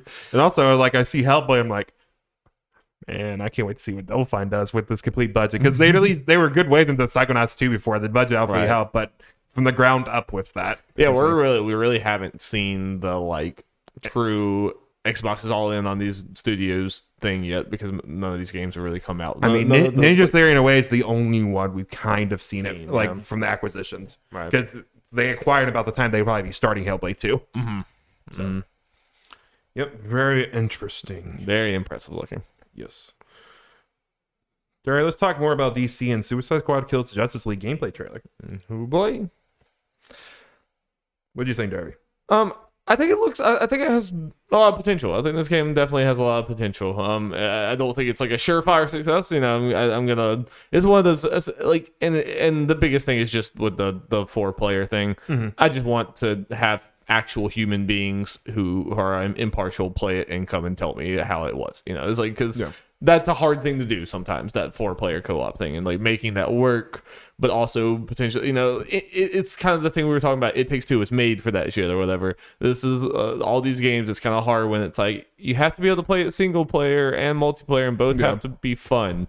It can't be too far in one way or the other. It can't be single player and it's like, well, my AI bots are boring to play with or they suck. Things like that. Yeah, there are potential pain points, but everything I see has a fun vibe. I like the vibe of it. It feels like the James Gunn Suicide Squad thing or whatever, but not like a carbon copy. Like it has its own, the characters have their own identity to it or whatever. We get that kind of vibe with the actual Justice League members instead of just like we do with Suicide Squad or people like them. It doesn't feel like it's in the Arkham universe, but it certainly does not feel like gritty and serious and drab. It feels very Suicide Squad. It's like it doesn't feel like that's coloring it in any way that it shouldn't or whatever. It's like feels very bombastic Suicide Squad-y. And I think all the characters, just from the glimpses we've seen of them, look like high mobility, crazy fun. It's like I'm enjoying everything. Based on the leaks and rumors, that is what it sounded like, and it seems like all that shit is true. And yeah, like I mentioned during and I'm not alone with this. Like as it went, I was like, it just kind of looks like Sunset Overdrive to me, which is only a good thing. Very good, high praise. Yeah, and looking closer at it, it's like, okay, yeah, I'm also can see how these characters are actually different from each other, even if it's not like the craziest difference in the world. Just a little subtle differences in like their move sets in a way, because we saw Captain Boomerang having like a super speed kind of flash thing, which is actually something from the comics, because I actually didn't notice this, so someone say it. Apparently, Captain Boomerang's son has some kind of super speed stuff going on, so they just gave that to Boomerang and was like in this game. Yeah, for a second I was like, wait, is that the Flash? No, that's Captain Boomerang. What? Yeah, and you see King Shark having the minigun and stuff, so he'll just have bigger artillery, maybe being a more melee focus. He can climb up buildings just by like grabbing it and actually going up and like biting people's heads off and stuff. Obviously Deathshot being a sniper and Harley just doing crazy Harley shit. It looked like he had like a weird. It looks like a bat, like a little glider thing that she could hook a cable to and kind of fly around on a little bit. Pretty wild. Yep, looks very fun. Liking the kind of story vibe. Like I like asshole Flash. I mean, like hockey flies. It like kind of goes around. I figure it's gonna be Wally because he's seems to be black, but they did say it was Barry Allen, which was surprise to me. Different, yeah.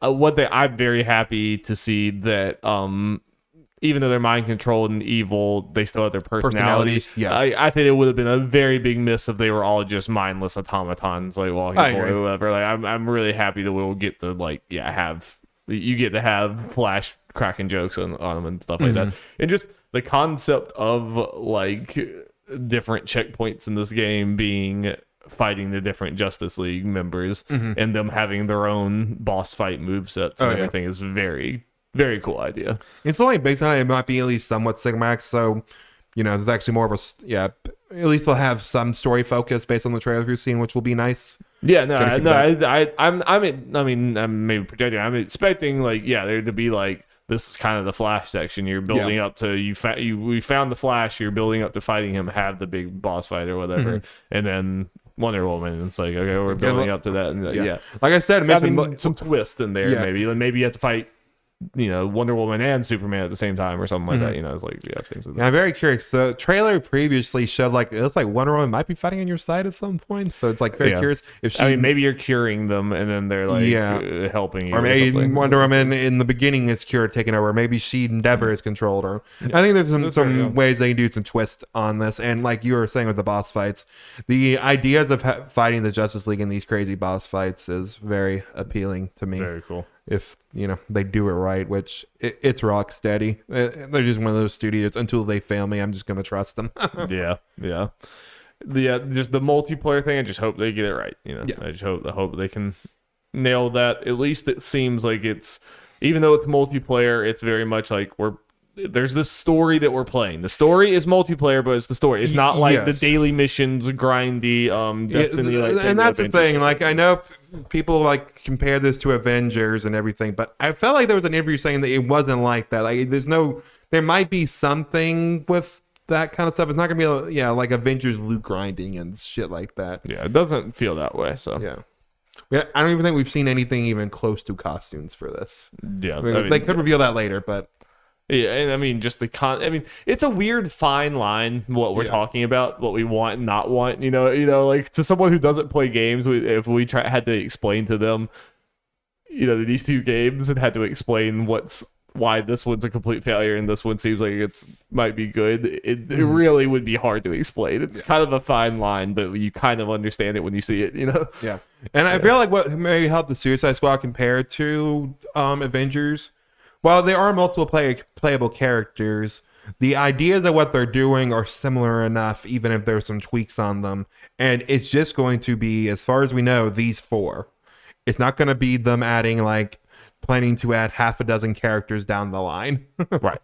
Yeah. So they have to kind of make a moveset for us. These are just them, and they can go ahead and make the game completely around these. And these guys seem to be more similar but different compared to Avengers. Yeah, no. I think all signs are looking good. Yes, I'm feeling very good about this one. Mm-hmm. And yeah, good time for DC games. It looks like we got Gotham Knights looking good. This and that Wonder Woman game. So let's go. Let's go, baby. Multiverses. Just getting some DC love too. That's right. That's right. Now, let's talk about Sonic love. Let's talk about Sonic. We want to talk about this, let's start with Sonic Frontiers. I gotta put this in the same thing, but let's start with that. Start with that trailer. Woo! So what is? There was just layers of it. It's like, okay, we're seeing the Sonic game. Okay, that was some really realistic grass. Still very. Okay, the water. Like, okay, what? Open world. What? Yeah, I need to I went back and watched our reaction to It Takes Two winning. I need to go back and listen to us react to that because me and Alex both had 2 individual moments where we're like, wait, what? Yeah, what do you think about it, Jeff? You're the one that who gives a shit what I think about it. I don't know what I think about it. I'm still processing it, to be honest with you. I am intrigued, but it's still the Sonic team, and they have hurt me before. Man, I have Stockholm syndrome when it comes to Sonic. I always have hope. This is the Sonic fan base in a nutshell. Yeah. But again, I am very curious about it's not and some details have come up since that trailer. It's not like open world per se, it's open zones. So it's like they'll be kind of segmented, but there will be pretty wide open areas. And there have been leaks for this thing, is why probably my reaction wasn't on the same level as yours, because I kind of knew this was coming. Maybe not to the level of degree where there's going to be open Breath world of thing the that's going to focused on kind of platforming and that kind of stuff, but there were going to be, because we see at some point in the trailer Sonic's running and it's like he's getting digitized or something like that. There are going to be sections like that that are going to be more reminiscent of the recent 3D Sonic games. Yeah, is this like an isekai? Did Sonic drop into this other world? Because Sonic still looks like you would think Sonic looks like. He just looks like he's from a completely different game. Than the movie's an isekai. I mean, yes, it is. But are they both? Who knows? We're running the dual isekai meta. But some people have pointed this out, and again, the Sonic team has hurt us before. This does in some ways have Sonic 06 vibes with the kind of more realistic looking stuff with Sonic there. Yeah. A lot of the games are since around the mid 2000s kind of have that to a point, but Sonic 06 went really far with it. And it was just a shit game in general, so but again, I try to have some hope here, partly because it's coming out on holiday 2022, so it will be 5 years since Sonic Forces. This will be the most time in between Sonic games, so yeah, hopefully enough time to polish some stuff I just wonder, everything is becoming open world now, it feels like. But at least there's a lot of other open world things where it's even if it seems kind of wild for a game to be open world, you can kind of see what the benefit would be, or what, you can see what's going to be different with it being open world. Sonic is such a level-based thing or whatever it's a very traditional type of video game with level-based to go through the thing or whatever, try to beat your high score. What the fuck is an open world Sonic game? What is it? What? Yeah. what makes it a Sonic I haven't read the game. leaks in a while, so I can't remember exactly what it said to it. We had that little thing at the end where there's this giant robot thing, so it might be like some Shadow of the Colossus vibes with that. So is it just all action? Is it just like you're No. going fast and you're fighting things? Or No, it looks.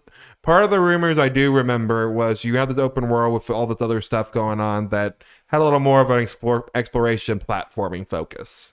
So it's like, are you like you're finding chests or something? Are you doing time trials around the I'm map? not sure. Like, that's what Yeah, I mean that's the thing. I wish they showed more, but I get in a general sense that's enough to get people talking. Yeah. As far as Is like this basically Forza Horizon? It's like a racing game, but it's like an open world. You're driving a car, but instead you're driving a Sonic around. so I get where you're saying, and I agree with it. I don't know where to go with this. Yeah, but also at this point, you need to do something with Sonic. I'm not even saying this is a bad thing. I'm just saying, like, I don't even know what. I just don't know what that means. Like, I'm interested. I can't remember where it was. My Uneasy Allies. They were talking. I think it was Isla mentioning her friend or whatever was trying to do like some kind of thesis type thing. Like, what? How can you make a good Lady Sonic game? It's like it might be impossible. I don't know. Yeah. It's all about going fast, and sometimes, yeah. I mean, I get it. Sonic games are, like I said, this is just such a 180 of like because it's level based, go fast through this thing, try to beat your time or whatever. To open world, it's just such a departure that it's hard to get my footing in that announcement to be like, okay, Sonic's there. I know Sonic's there. his friends will be there. But like, what about it is a Sonic game? You know, like what, like how are you gonna blend these two concepts? If you're even gonna try to blend these two concepts, or is it gonna just be something completely different? I don't know. Yeah, it's hard to tell. Like, yeah, I am very curious, like how exactly it's going to work because we'll be calling this Sonic of the Wild just for the funsies for it. I like Breath of the Hedgehog. Breath of the Hedgehog. That's my preferred one. Yeah, what was it? Breath of the Hedgehog. Where it's like, okay, we can see where the Zelda formula at least can work in open world games. And like how you said, Sonic is not inherently as obvious, but it's not, you can't drop it in as much. So, but I mean, that could make it but even more interesting. But Zelda was a departure, so Breath of the Hedgehog could be even more departure to where I expect it to be. Hopefully, when we see actual gameplay for it, we'll be like, okay, we see what you're doing here. We're like, we'll need to actually play it to see, but we can at least see where you're going with this. I'm intrigued. My hope, I am certainly intrigued. And part of me is like, do I need to play this on principle? Luckily for me, there are no stakes. Yeah. If this is a complete garbage trash fire, that will also be entertaining to me to just see. Yeah. Now, the one thing that may be a little concerning, it is on Switch, so that will hold it back a little bit. Yeah. And it looks like not the Switch, it's cloud version. It's the Sonic games, so it will probably, even if it runs like shit, still sell the best on the Switch. Yeah, probably. Good for Sonic. They're gonna make a probably impressive enough game, at least from a visual standpoint, that I would advise people to not buy it on Switch. True. Which, congrats. Compared to the last game, where I just don't advise people to buy it at all. Yeah, probably just should. Yeah. If you love yourself, you probably just should buy it. Sonic 2. Let's go. I'm curious, what do you think about this trailer? I mean, I'll get to my things, but I mean, I'm sorry, I'll be honest. It looks way too much like the first one to me. Like, I was really hoping and expecting like a little bit of Earth, and then boom, we're in Green Hill Zone doing all this. Like, hopefully that's like actually really coming, and they're just like holding the cards to their chest or something. And I don't know, maybe I'm interested to hear what you think. Are like maybe people who actually saw the movie are like, no, this needs to stay at Earth, and maybe that makes more sense. I've seen some of that, but like I personally am like, I don't really want to see Sonic at Earth. I want to see the Sonic world, Like, I want to see that version of these things or whatever. I mean, honestly, I kind of just wish this whole thing was animated instead of live action, to be honest, in general. But like, yeah, I want to see that. Didn't they tease that at the end? I just thought that's where we were headed. Yeah, so I was a little bummed. So we're something about Sonic Frontiers, but we'll get back to that. So I am very curious what this play was. I didn't expect it to go like fully or mostly into a Sonic world or other planets, because they showed some of that like with the beginning of the movie. Because I'll spoil I will spoil Sonic 1 here, at least some parts of it. I don't care if anyone else does care. Skip a little bit. Yeah, it started the movie with Sonic as a baby on an alien planet, and then it ends with Eggman Robotnik on a planet, and that's where he gets bald. Yeah. And he comes back, presumably that's where it looks like, based on the trailer, what happens there. He finds the Master Emerald and uses its power to pretty much create new technology. Maybe meet Knuckles on the way and comes back to Earth to exact revenge and steal Sonic's powers. Because that was kind of his driving force in the first one, because Sonic's inherently powerful. Right. And that's where his speed and stuff come from. So probably taking that and also finding Knuckles like, oh, you strong. He's strong, boy. Yeah. So yeah, I am very curious what the split of that's going to be. I figured that was going to be a chase, because what's John Marston going to do? I mean, that could be, he's the fish out of water this time. You know? It's like, come on. Might have that. I mean, a lot of the stuff that could be happening could be the first act. Yeah, it could. Like, Knuckles is there, and Knuckles is kind of a more recent announcement, technically, in the grand scheme of things for this movie. The logo has tails on it, but the Japanese title for this game, or movie, sorry, is Sonic versus Knuckles. Oh, interesting. Okay. So that makes me think Knuckles just has a pretty big role, or at least he'll come earlier in the movie than we might think. I mean, I got that vibe from there, because it seemed like Knuckles is on the Robotnik side. I pictured that Knuckles is kind of the true antagonist, just the working antagonist. Like, obviously, Robotnik's this isn't a new story for Sonic. The way that, and it'll be awesome, but this is how the story is going to go. Robotnik comes back with Knuckles. He's told Robotnik told Knuckles that Sonic is the bad guy. Knuckles is stupid, so he'll listen and fight Sonic. He realized Robotnik's been tricking him, and then joins Sonic in the end. This story has happened multiple times. That was how it will go. But yeah, I'm hoping that meeting Knuckles thing just happens in the first act. The thing I'm curious about, because the one scene that really stands out is when they're in the snowy mountains, and they go to that lodge, and Sonic and Tails are in those outfits and everything, and he's going down there. It's just like, okay, that's probably at least a little bit into the movie, because him and Tails have to get acquainted. Yeah, and all I that kind of have a stuff. rapport about that. Yeah, point, I imagine third act will probably be heavily, if not completely, maybe otherworld or more fantastic. Even as on Earth, more fantastical, because. Darby, they're going to do a third movie for this. They got the plans. The post-credit scenes will probably be Shadow. Yeah. I got a prediction. I think what will happen is the main antagonist is not just Robotnik after Knuckles, betrays Robotnik. I could see Metal Sonic being in this movie. They use him here. That will be the big climactic When's he gonna fight. go Super Sonic though? Probably when Shadow shows up, or maybe in this one. Who knows? But Shadow will be that post credit teaser, and I will lose my shit, just like I did when Knuckles showed up, because that part was badass. Yeah. I mean, I'll give it to them. The models, I think they look good. They straight up look good, especially at this point. There's no weirdness at the beginning of the trailer. Now it's like I think they all just look and good. Now that I'm used to Ben Schwartz as Sonic, like, especially with this iteration of Sonic, his voice feels really good for that role. Tails is cute as hell. Yeah. I mean, I'm sorry, I'm forgetting her name, but it being the normal Tail voice actress, that feels right. That's great. And the little line we got from Ian Zelda, it's like, okay, this fits. Yeah. It was kind of like a meme thing or whatever a little bit, but it's like, okay, at least with that line delivery, it's great. I love Tails. Tails is adorable. Yeah, Tails is great. I wish Tails got in the Smash, that would have been. But I am very excited. Still so shocked that never got another Sonic here. Yeah, I am very excited for the movie, because the trailer is showing it's kind of going on what my hopes is, where they do get more game elements in there, even if we're not necessarily completely going fully into the different worlds per se. Like the alien planet, Sonic's planet. I guess I just wanted to see more game stuff. Yeah. But I mean, that thing definitely showed a lot more of it, like with Tails playing and all that kind of stuff. Just Knuckles in general, Robotnik having more of his like actual Hornet robot looking things and just kind of stuff. So it's there. Yeah. But yeah, it's just more subtle. Yeah. And there might be more than we know, because this is just the first trailer, and all they needed to do for this is show, hey, Robotnik is back and crazier, and look, more game looking robots. Hey, here's Tails and Sonic sucking, and his playing. Oh, here's Knuckles for the final thing. Right. That's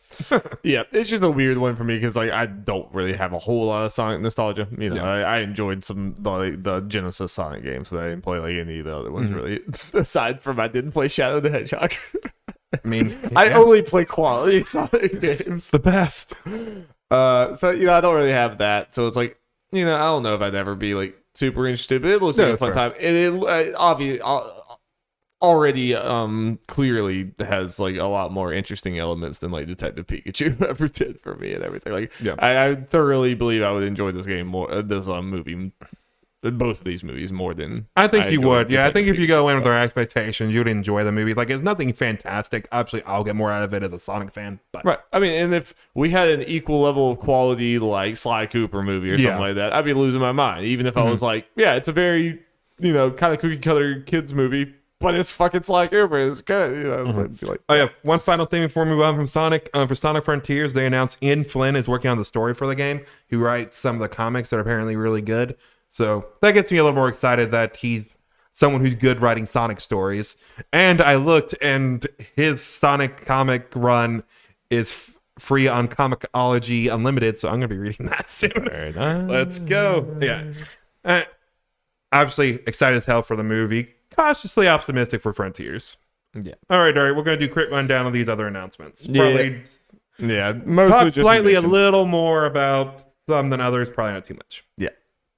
Yep. Yep, got the big ones out of the way. Okay, Tunic got a March 16th release date. Let's go. Feels good. I'm excited. So good. Telltale's back, working with Deck 9 on a series for Amazon's The Expanse. Yep. Just Interesting. know nothing about The Expanse, but Yep. sure some people are happy.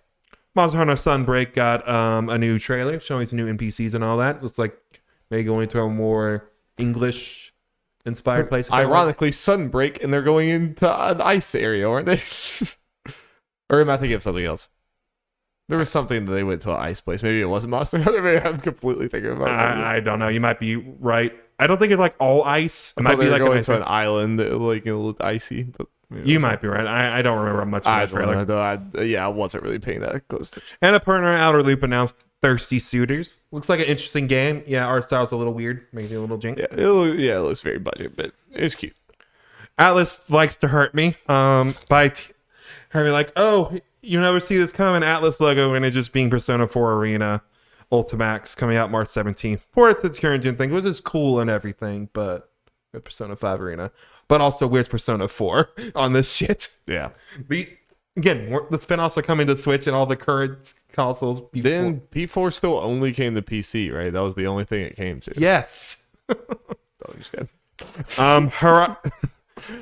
And that was all pre-show announcements. Horizon 2 got a new trailer. Stuff looks neat, looks pretty. New costumes, looks fun.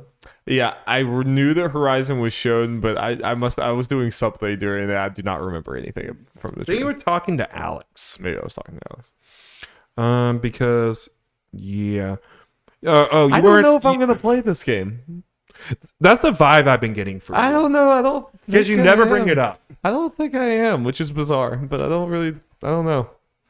I kind of dropped. I have the game, so I'll probably play it at some point. It's good. Maybe, It's yeah. good, but But as we've talked about, I have all these other games that yeah. I like. Just it's obvious to me, and sure, obviously, I'm more interested in playing before those sequels come out than this Yeah, one. no, that's fair. Yeah, including one we'll get to. There's many 13 Sentinels. Play it. Yes. FF7 remake Intergrade is coming to PC December 16th. My ass will be buying that one. Maybe On I'll the Epic stream Game it. Store. Maybe I'll stream it. Apparently, it's gonna be $70 God damn it! You'll because of the PS5 version. probably still get it. We got a PC Game Pass ad with Little Dicky. Yeah, that's cute. Yeah. Well, the big announcement there are a couple games announced in there, but they changed the name to Xbox Game Pass PC to PC Game Pass. Like officially changed the name. Cool. Slitterhead. Directed by Kiichiro Toyama, who are the creator of Silent Hill and Gravity Rush. Yep, not the tone I was expecting, but still. Yep. Interesting. Interesting. Easy Allies had a major problem with this. I mean, I'm sure you don't. I mean, like you don't mention Silent Hill. I He mean, like, created Silent Hill. He gets a pass. I know, but it's like It is not. It was immediately like, this guy created Silent Hill. This is his new thing. Yeah. It's not like, Yeah. I think that's a little far for that critique. I mean, yeah. To be fair, I wasn't paying super close attention. I just heard the Silent Hill and was, it's like. 19 or that thing looks cool. I'm interested to see where it goes. I didn't realize the guy who made Silent Hill also directed Gravity Rush. That's pretty interesting. Yeah, I knew that at some point, but kind of forgot. Yeah. Nightingale, made from Inflection Games, getting early access early next year. It's that Rust-looking motherfucker. Yeah. Alex seemed kind of interested in that. I mean, it looks neat, but Somerville. Who baby? Yeah, Jacob kind of I think we both bought it and then got out of it when we saw the ship, and then Jacob was still into it. And he bought it with it. Yeah, he nailed it. Yeah, he kept the faith. Yep, looks good. I wish we got I mean, the trailer was cool, but I wish we got like at least a 2022 in there. Yeah, something. But until proven otherwise, I'm a day oneer on that one. That one looks quite good. Yep. Cuphead: The Last Course got a cool little musical performance there, Darby. And then a cool little trailer with puppets and all that. I did like the puppet thing. That was really and finally got a release date for this fucking DLC coming out June 30th. Still 6 months away, but finally got that date. So Cuphead fans can rest easy. It's been years in the making. Yeah.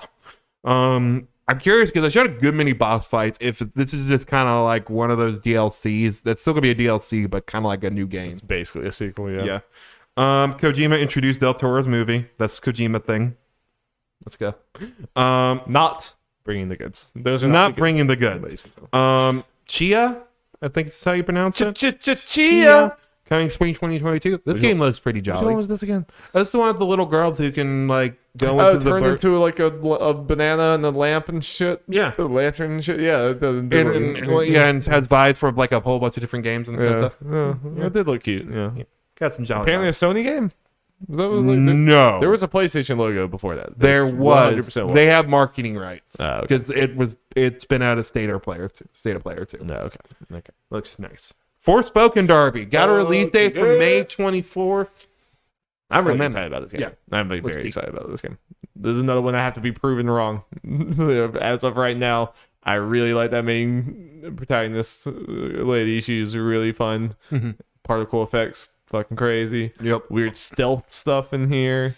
Some cool boss fight looking things. I mean, there's like a dozen new spells in this trailer. I feel like so many fucking spells. Yeah. I mean, I'm here for it. Yep. Saints Row got a new gameplay thing. Saints Row. We got a Dune Spice Wars, a new RTS. Or Dune had an RTS before, but I guess it's either a remake or a new one. The nerds are eating. Nerds be eating. The Dune nerds are eating the sandworms. Yep. Got a VR game announcement, Darby, and Among Us VR. Among Us VR. Innersloth saw the VR chat versions like, hey, we could just do it. Yeah. I think I read that they got the I Expect You to Die team to help on it. Ah, that's cool. So I was like, okay, with all the updates that they're kind of slowly putting out a small team, there's no way they did this themselves. Like, okay, yeah, they got some help. They have the funds at this point. Watch streamers will be very funny. No, it could be fun, Darby. I hope there's like crossplay because it is on PSVR and PC VR. And we have 2 VR headsets. So the 2 of us can play Among Us. Sounds great. It's fun. With randos, Jeff? Hey, we could try it. Yeah. We can get Chad. We could get Chad. Yeah. We could get Chad. DuckUV got a music video. It was weird. Yeah. It was pretty weird. Like, it was not as captivating as the other trailer, I'll definitely say. Well, the thing is, it's kind of not a trailer. It's just a music video for the song that was in it. Yeah, it was pretty much. Like, it was nice and cute that they're like the dev team was like so happy with the response. They're like, okay, we're giving you a little something. Like, so uncanny. Yeah, but I mean, so was the first one. I'm here for the weird DokeV trailers. You know? Yeah, I wish we had like a normal gameplay trailer. Star Trek Resurgence, spring 2022, which is made by not Telltale. Just a new team made by Telltale. That's actually the name of the studio. Not Telltale. Yep. They might get sued. I don't know. Rumbleverse from Epic. This was one of those trailers. I'm I like, don't why? want to talk about this trailer. A Plague Tale 2. Let's go. Hey, Rat Sea. Yep, the Sea of Rats. Heard nothing but great things. Again, download it on PC Game Pass. It just feels like it looks a lot better than the first one. Not that the first one looked bad, but it just, from what I remember, I mean, I haven't seen the first one too closely, but it just like looks like there's a lot more going on in this. Yeah. They got that budget now. The Plague Tale actually did very well. And again, I think it's on Game Pass day one, so let's go, baby. Dying Light 2 got a cinematic trailer for some reason.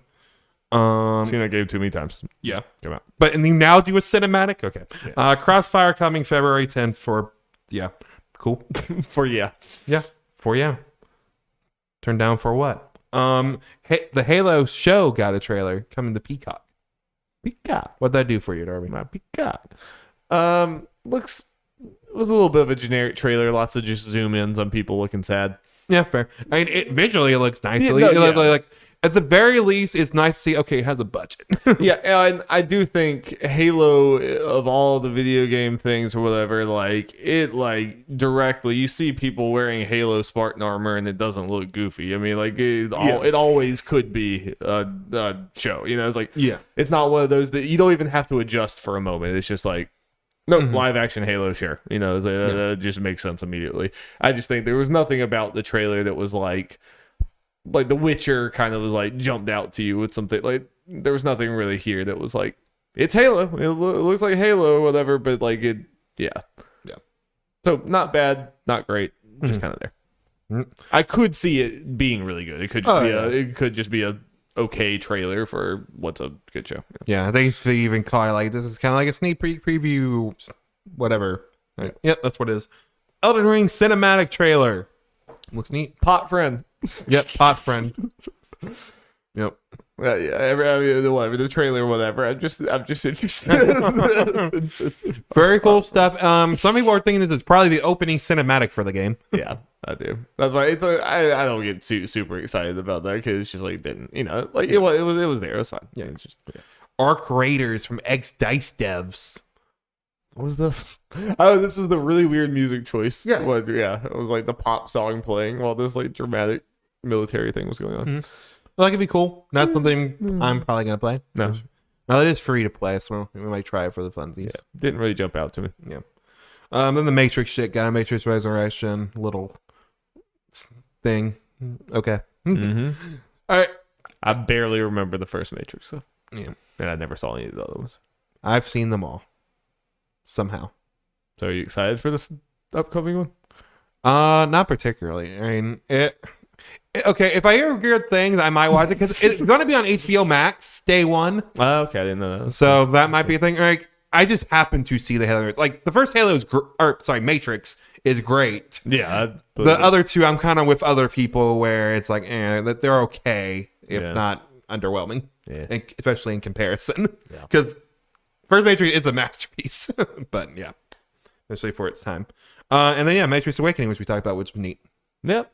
And that's a Game Awards. That is a Game Awards. Award. That's also a podcast. Yep. Weird things to end on with Matrix, but yeah. But overall, I think it was a pretty strong show. Yeah. I think obviously could be better, but could be a lot worse. I think it was a fun time. It was a fun celebration of video games for 4 hours. I think some of the snarkiness was a little weird. I mean, come on, it was a fun show. It was I get frustrated reading stuff like I don't know what you people actually. I don't even think you guys know what you actually want. They don't. Yeah. They want to tweet something and get likes for being like this kind of vague, snarky tweet of like, it's like it's not even like real critiques. It's just like kind of snarkiness for the sake of snarkiness. It's like. No one's making you watch it either. It's just like true. I mean, not that like you can critique things or whatever, but it's like it was, and like as far as it's trying to be such a mass appeal show, you're not going to be enthralled for 4 hours. I'm sorry, it's just never going to happen. Yeah, you're not going to like every announcement, and I think that's the problem with industry spanning show. It's like they have a little of everything, and they gave you a new Star Wars thing, two new or at least a new DC thing, and like looking at another DC thing. I mean, like, they hit these like big budget things if that's what you want. Honestly, as far as quantity standpoint, it's probably the most that appeal to me, like in comparison. Yeah, I mean, like, and they hit everything. They had like the Tunic, the indie things like that. They had that. I mean, like, when it's a show that's this broad mass appeal, there's gonna be lulls, and everything, and like it's a hard thing to put together. I'm impressed that they're still able to get everyone to come to the table here or whatever. But they have in the past. I know. And Nintendo's still like, look at our ads, look at these games. We don't have anything to announce. Like, I think I will say one critique I definitely seen that I agree with the people I think go a little far with it, but the general spirit of it, I do think, and I know this, would make it longer, or they can do something with the pacing for it. I do feel it's a little lame about they've been cutting it back where they just say, and for this award, the nominees are show that thing, don't even say their names, and then that, and they're just obviously less people accepting awards. I do think with this being an award show, there should be more of that and kind of celebrating, and it has been getting less every year. Yes, and some people point out specifically, and I agree with this, where people were able to, like the presenters were able to talk, gave more time to talk than the actual recipients of the awards. Like, Jeff, I mean, if anything, work on that. I would say it's a weird balance with this, because we all know the reason why this thing is as big as it is because of the announcements and everything, and that's why it is basically E3 Part 2. That's why it gets so many views and why it has so much money and all these other things. But I do think, like, you can tell, and I'm sure, like, if you went back and looked, I feel like every year it's been getting more and more announcements and pushing the awards part of it less and less. Or whatever. I watched a little bit of Kind of Funny's reaction, and Greg Miller was on there, who won Trending Game or whatever year it was. Yeah. And he mentioned at some point, kind of jokingly, like, I'm glad I won when I did, or I wouldn't be able to make a speech. Yeah, that's how you made that very, like, heartfelt speech and everything. Yeah. It's like, you don't even see the content creators anymore. Like, now, like, that's just kind of like a set off to the side type thing. Yeah.